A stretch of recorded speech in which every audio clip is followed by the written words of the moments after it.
Good morning, March 22nd, 2016. Petra here, handing you your DGI brief. Here are my top 5 stories from around the globe, starting with Belgium. 3 explosions ripped through Brussels this morning, 2 at the international airport and 1 at a metro station. At least 34 people are dead and 200 wounded. ISIS claimed responsibility for these attacks. My deepest condolences, Belgium. U.S. Syria.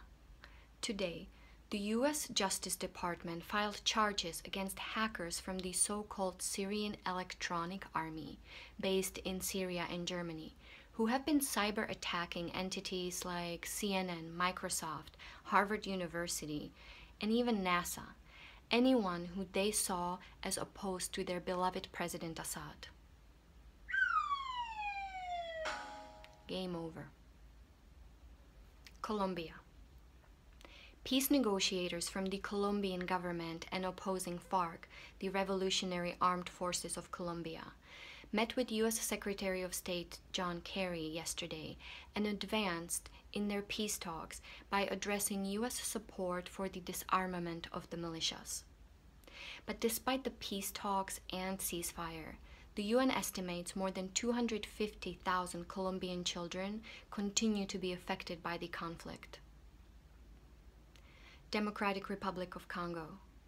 The International Criminal Court found the former Congolese rebel leader and Vice President Jean-Pierre Bemba guilty of war crimes and crimes against humanity for his role in the rapes and killings in the Central African Republic between 2003 and 2006.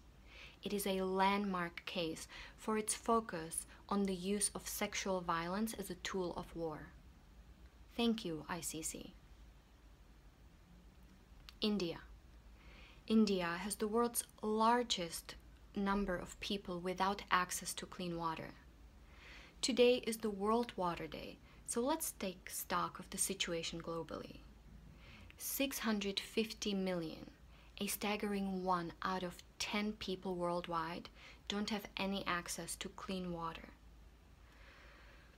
India accounts for a whole 10th of that figure. And those without access are the most marginalized, vulnerable, the poorest. What happens when you don't have access to clean water? You're forced to buy it.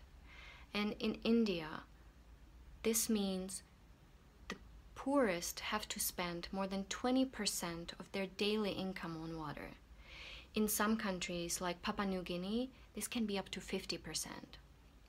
Also, countless hours are spent on searching for clean water, a job that falls disproportionately on young girls.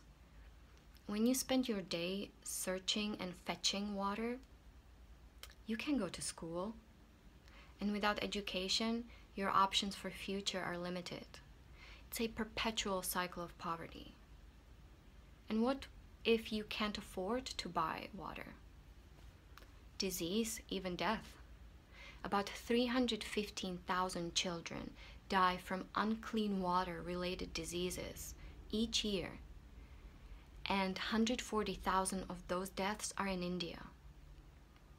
Every continent, every country faces some form of water crisis, from China to Angola to Colombia to Flint, Michigan in the US. Let's be clear, water is a global issue. And the key to solving this water crisis is by sound water management. It starts locally. We, in our homes, in our communities, in local governments, and all the way to the top. I will post some links of organizations that can inspire you, where you can contribute with your ideas, money, time. Let's bring attention to this issue of clean water, starting with social media.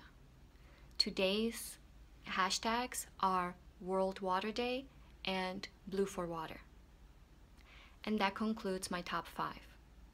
Now, let's get out there and make it a good day. And remember, if you think you can, or you think you can't, you're right. Thanks for watching. Don't forget to subscribe.